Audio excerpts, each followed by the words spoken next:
Ako si Master Sergeant Liberato, 672-863 Infantry Philippine Army. Huli, yung pagkakuha namin ng Gold Cross. Okay. Yeah.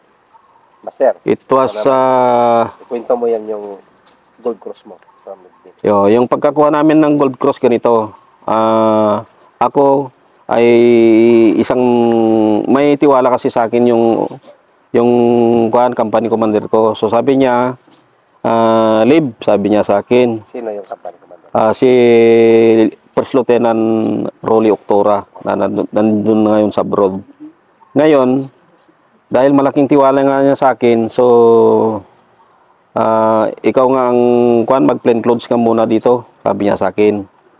So ako ang nadistino ako sa malapit sa eskwelahan ng Kabagan, Isabela, sa Kabagan State University.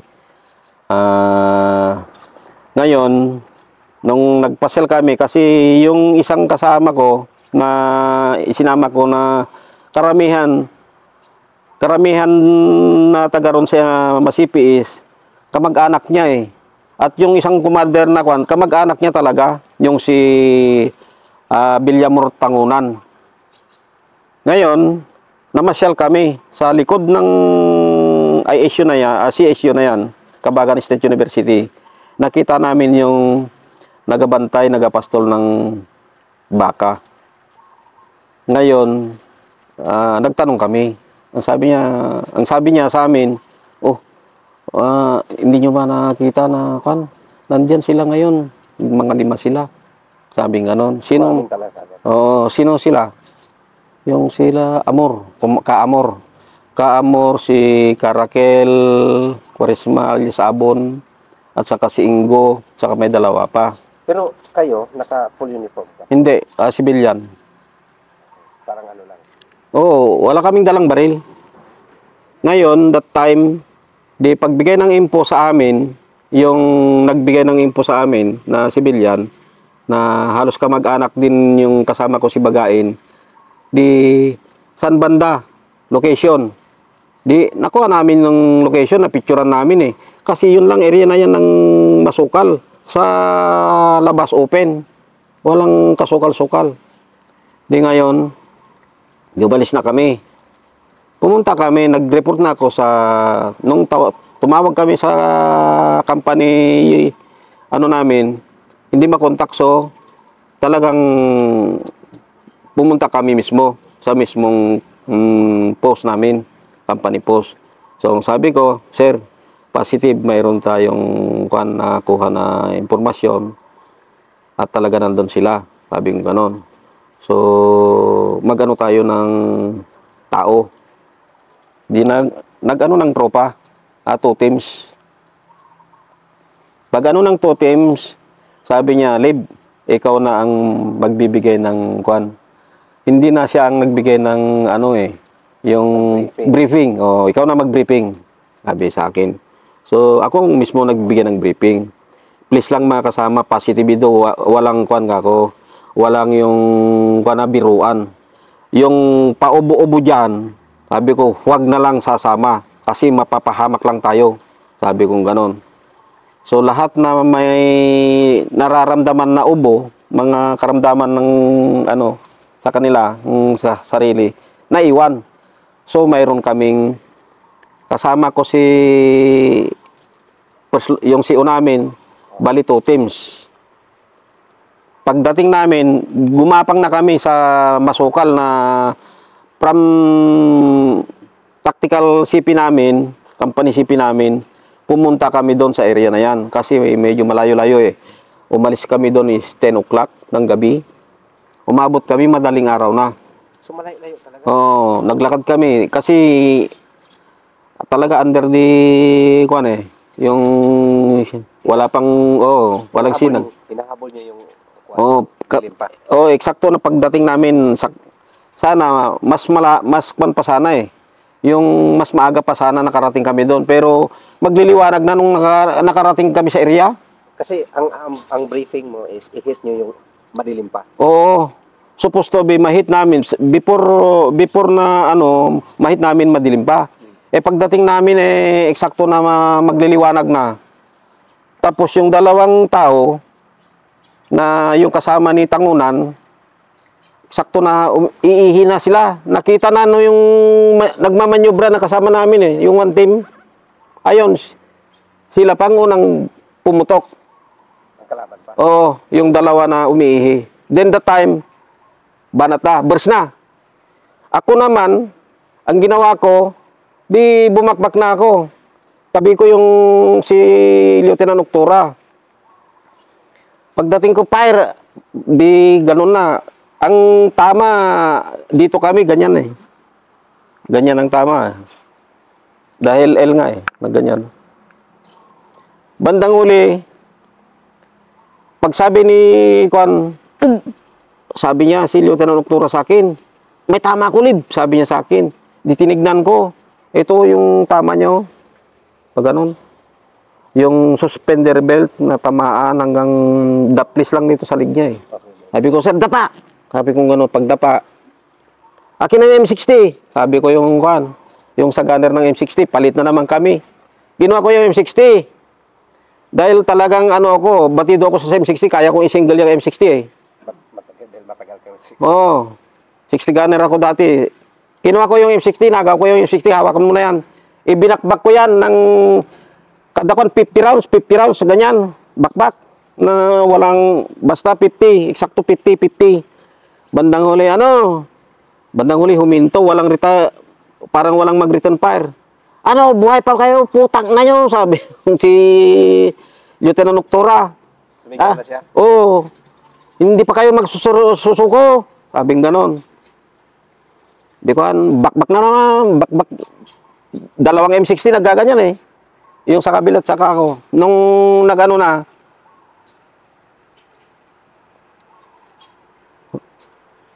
ceasefire, sabi yung si Kwan, Lieutenant Octura. Pag sabi niyang ganon, lalabas kayo, susuko kayo, hindi. Sabi ng ganon.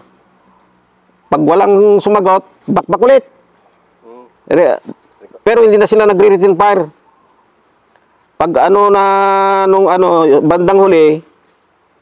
bandang huli papalapit na yung wala sa masukal na. Tapos sa open. Oo, malapit na sa open, ganyan na nakaganyan ng baril. Tinaas. Ang ceasefire, sabi ni Kwan, yung CO. Pagdating, nandyan lumabas na yung tatlo. Yung si Tangunan, si Ingo, at saka si Abon. Then, nung lumabas na sila, sinalubong yung kasama namin. Kinuha na yung mga baril. Pero walang sinabi yung nag-surrender, Wala, basta. Tinaas lang. Tinaas yung kamay, dala yung baril, nakaganyan, no? Itinaas nila yung baril, then sinalubong yung kasama namin, kinuha na kagad yung baril, then talikod, yung kamay. So, ganun lang kabilis, kasi siyempre baka mamaya may nag-abang pa pala doon. Wala, bandang huli, kasi counted namin, tapos bandang rush up sa loob, pinasok na yung mga kasama namin sa loob, tinignan nila yon, nakuha na yung mga naiwan na baril na iba. Gamit, mayroon pang M203 nakuha, mga bala, mga paraphernalia nila. Tapos inilabas namin sa highway.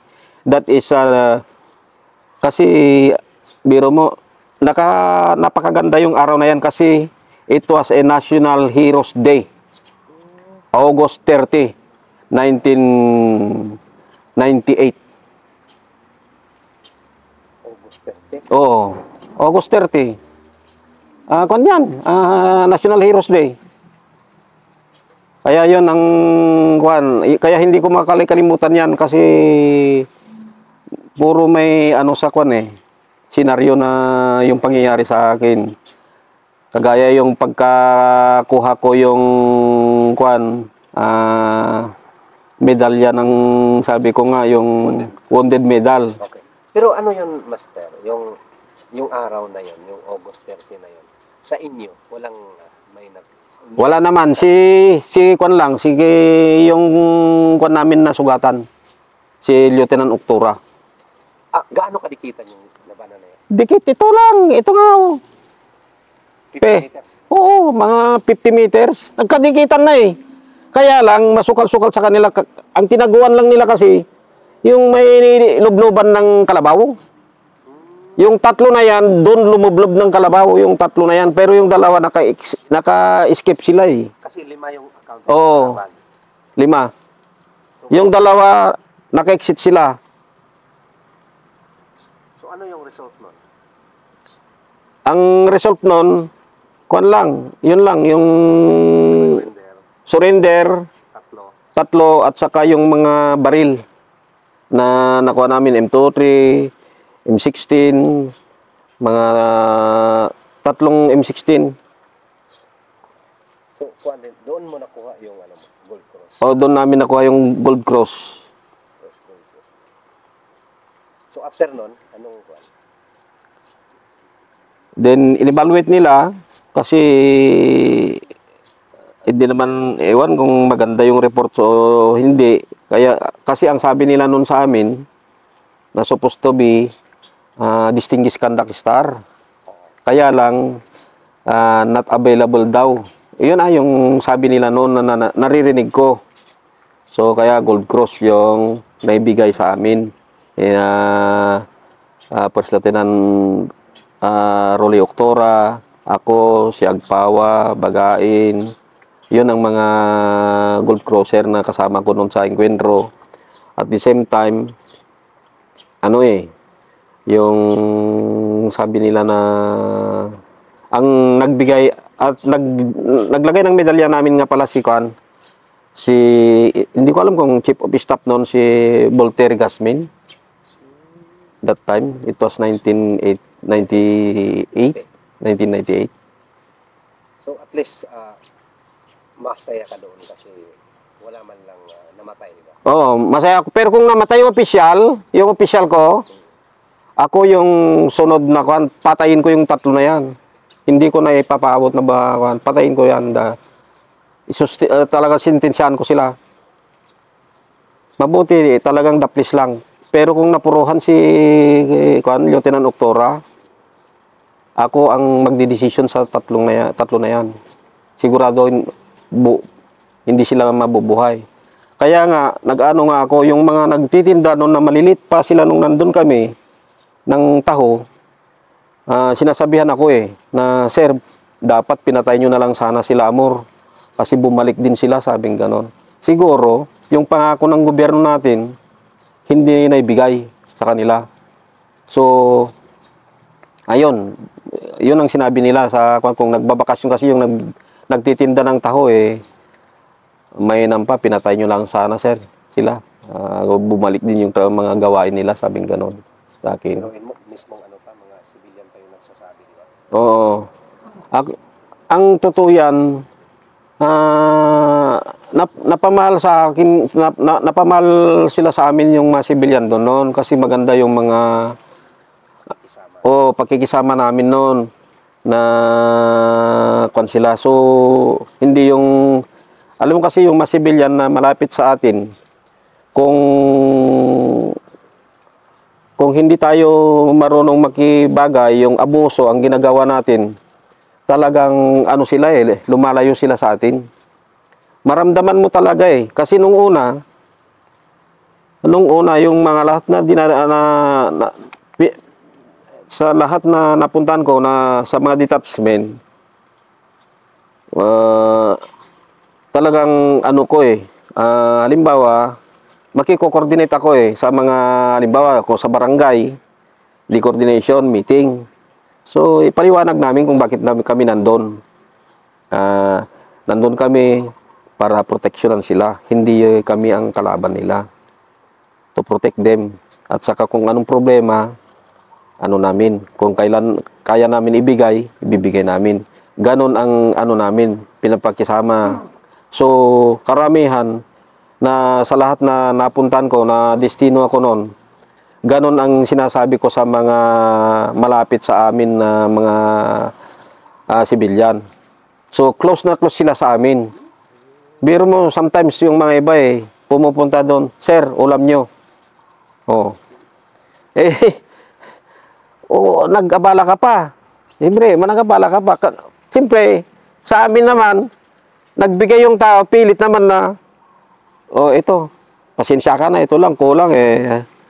Ganun ang ginagawa namin. Kung halimbawa, kung minsan, sir, pasensya ka na, ito, maliit, kunti lang, manok.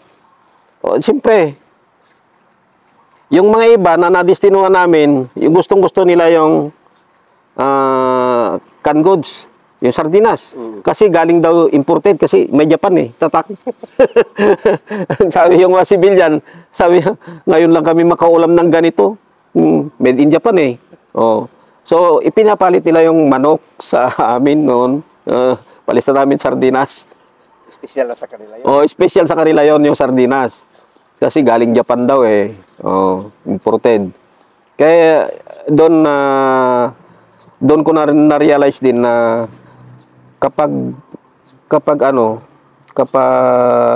maganda yung ipakita mo sa kapwa mo, maganda rin yung pasubali in return. Siguro, sa isip-isip ko, bakit kaya ako naabot ko itong edad na ito? 69 ko na last September 4 eh. Sabi ko, kasi nung 60 years old ako, sinabi ko na sa Panginoon na masaya na akong mamatay kasi nakalilahati ko na ang pagtira dito sa ibabaw ng mundo na inano niya. Pero may extension pala ang buhay ko kasi siguro marami pang naghihintay na matutulungan ko at saka makapwa halubilo ko na kaya ito naabot ko nito.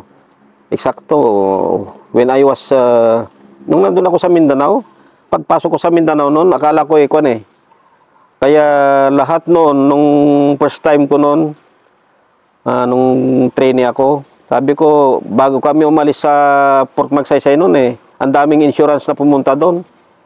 Kaya pina-insure ko lahat kasi sabi ko, ang alam ko talaga pagdating ko sa Mindanao noon, that time, mamamatay ako. At hindi bale, sabi ko, yayaman naman, makakatanggap naman yung mga magulang ko ng kwan, sabi ko noon.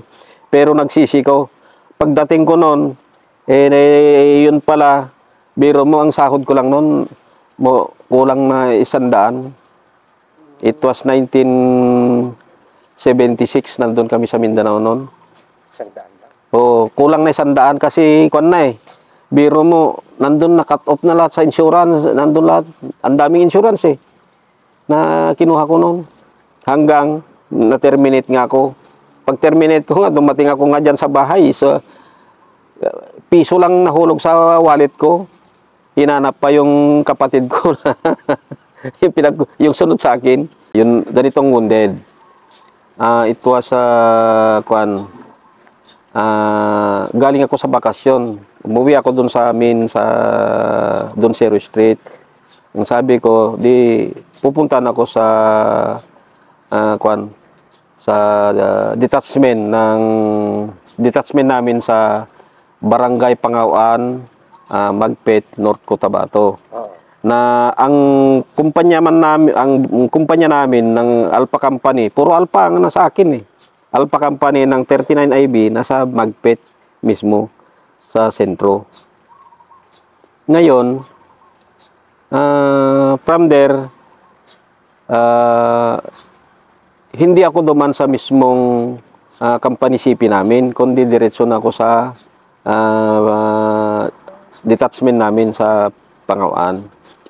Then that time, doon sa Pangauan kasi, ang daan doon, yung tulay doon na nasira, kasi ewan kung nasira nung gera.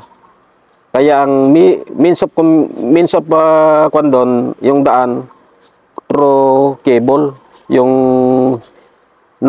hindi mo naman masabi na cable car kasi ginawa lang yung kahon na nilagyan ng lubid na mayroon naman yung parang yung ikinabit sa lubid na para mabilis ang patakbo. Nahilain sa kabila, magkabila yan. May naghihila sa kabila bawat. Ngayon, nandun ako sa kabila that time, hapon, mga 3 o'clock. ng hapon.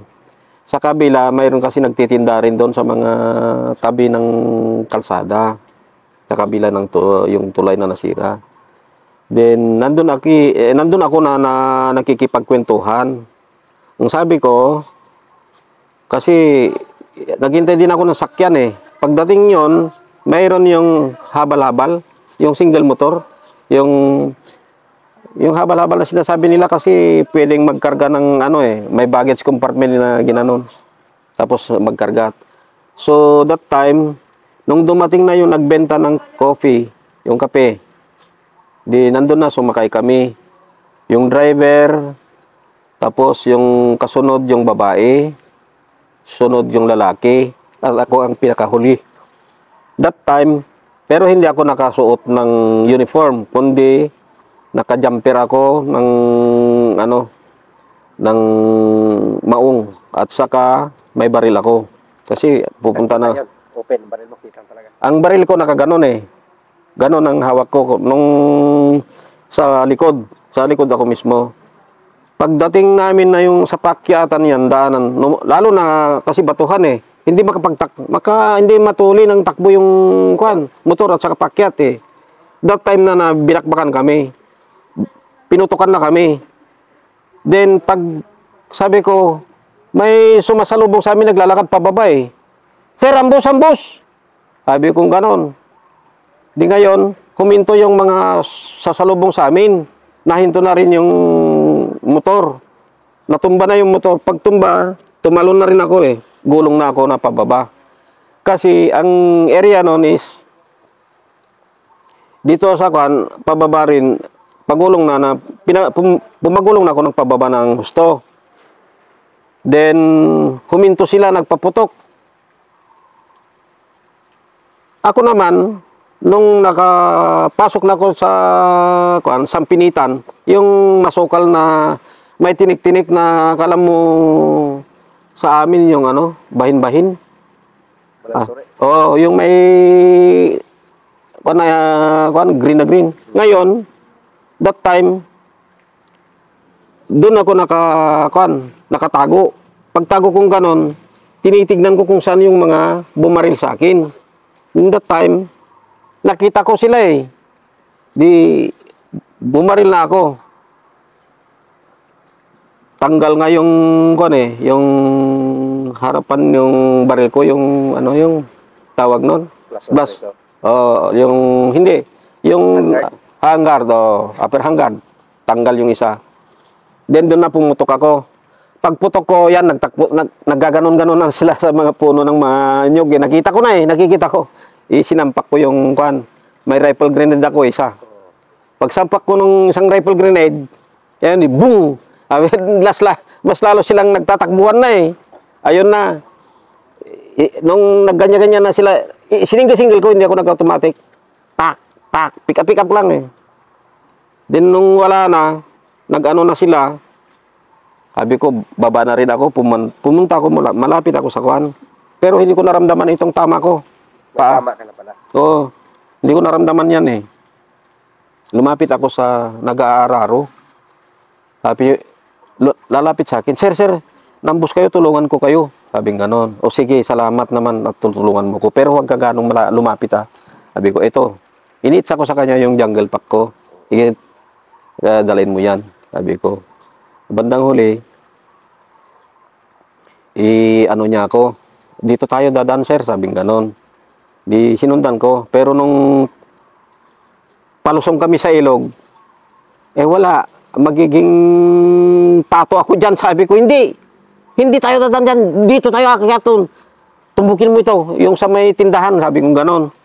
Di yun, tinumbok namin doon sa tindahan. Yung pinag-istambayan ko, bumalik ako doon.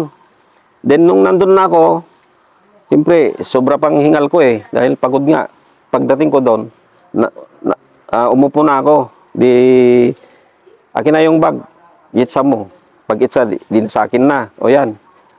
Tawagin nyo yung mga putang yan, mga tarantado. Dito tayo magbakbakan. Para magkaubusan na kami. Sabi kong ganon. Tawagin nyo. Hindi sir. Hindi, takot na takot sila eh. Para pati sila yung sana nagtitinda, idamay ko. Damay ko na sila eh. Then, hindi sir, lipat ka na lang sa kabila. Sabing ganon. Hindi, gusto ko dito eh, magkaubusan na kami. Putang na sila, sabi ko ganon. Tapos, sige sir, please naman, madadamay kami, sabi ganon. So, sige, sabi ko, o sige. Kinuha ko yung bag ko. Pagsakay ko yung sabi ko na, yung cable na, bus, nandun ako sa kabila. Di nandun na naman ako. Sige, nandito naman ako, malapit lang, tawagin nyo sila. Hindi ako takot sa kanila, sabi ko, magkamatayan kami. Ikaw lang mag-isa nun? Oo, ako lang. Magkamatayan kami. Sabi ko, kung sino ang mga yan. Then, may lumapit sa akin. Naka-uniforme pa ng, kapgo. Sir, nagpakilala sila, kapgo kami. Wag lang kayong lumapit ng gusto. Distansya ako. Distansya. Sabi ko, kung kapgo kayo, puntahan nyo sa yung CP namin. Magtawag kayo ng reinforce. Sabi ko, ganon. May pumunta. Tapos, yung mayroon yung, yung papunta rin doon na, nakasakay ng kabayo. Kabayo pa yata ni Gislapid nung una. Yun kasi puti. Yun ang pinahiram sa akin. Isinakay na ako doon puntang clinic doon sa Magpet. Then doon na na yung pako na nandun, talagang dumudugo na yung pako. Naramdaman ko na rin ng may hapdi. Yung parang tinapalan lang konti. Then, wala man lang dinala ako doon sa Kidapawan Hospital. Yung Kidapawan Hospital naman, yung nakasama ko doon sa ward, binaril daw ng NPA. Nung nag-iistorya na yon, kasi bata pa, nadamay yata yun. Ngayon, hindi na ako makatulog kasi kinuha nila yung baril ko eh. Granada lang hawak ko, 2. Sa ospital? Oo, walang nagbantay sa akin. Iniwan ako ng kasama ko. Nang kasama na? Yung mga kasama ko sundalo. Nahinatid lang ako doon. Tapos iniwan na ako. Bumalik na sila sa CP. Ako na lang nag-iisa doon. Ang sabi ko, yung mga istorya yung ward ko na ganon, na pumupunta doon ng mga NPA, tinago ko yung uniforme ko. Kasi kinabahan ka tuloy. Oo, tinago ko yung uniforme ko at saka, halos hindi na ako nagtulog doon eh. Hindi na ako nag sa ward nung doon na Then, pumunta ako security. Sa guardhouse ako doon na, umupo doon. Hanggang nagdamag yan. Nakibantay ako kasi kung may lalapit doon, kung may baril yung security doon, mag-agawan na lang kami. Hanggang nagdamag yan, na hinintay ko ng umaga. Dumating yung kumuha sa akin, yung jeep ng namin, kumpanya, alas 8 na. Kinuha ko din pumuntang Awang sa Awang Hospital. Pero hindi ka pa nila masyadong kilala kasi pa-report ka pa nga, di ba? Oo, hindi alam na nila. Alam na nila dahil akong naman eh. Dati kong unit ko yun. Alam nila na hindi akong kilala. Kasi kung alam nila na doon ang destino ko eh. Doon ako na-assign sa Pangawan. Pero hindi na ako duman sa CP noon. Diretso na kasi ako noon. Galing ako sa bakasyon. Yan yung mo pala. So, ayun, nung pagdating doon sa ayun, natanggal yung tingga dito. Muntik na putol yung ko eh. Paa? Oo, ito, mabuti na lang. Pero tingnan mo nga naman kasi ang ko lang, masamang damo, mahirap mamatay. May kasamaan din ako kasi noon eh.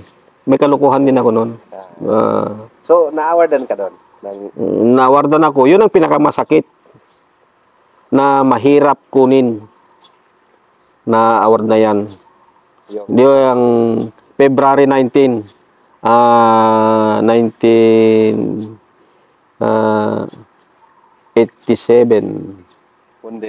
Wounded medal. Wounded medal. Oo. So, yun yung Oh, yun ang ko, yung istorya sa buhay ko mula pagka pasok kong military.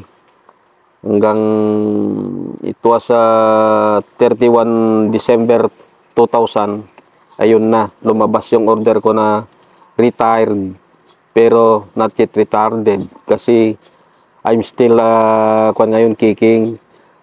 Sa ngayon, ako ang post president ng Veterans Federation of the Philippines ng Narbacan, Nagbukel, Santa Veterans Post. And at the same time, last October 6, ako na naman ang pinagkaisahan tong mga kasama kong Scout Rangers na ako na naman ang mamumuno bilang presidente nila. So sabi ko, baka hindi ko makakayanan nito, pero sa tulong nyo, mga kabady ako, magtulungan tayo at alam ko, as one, makakaya natin ito, sabi ko.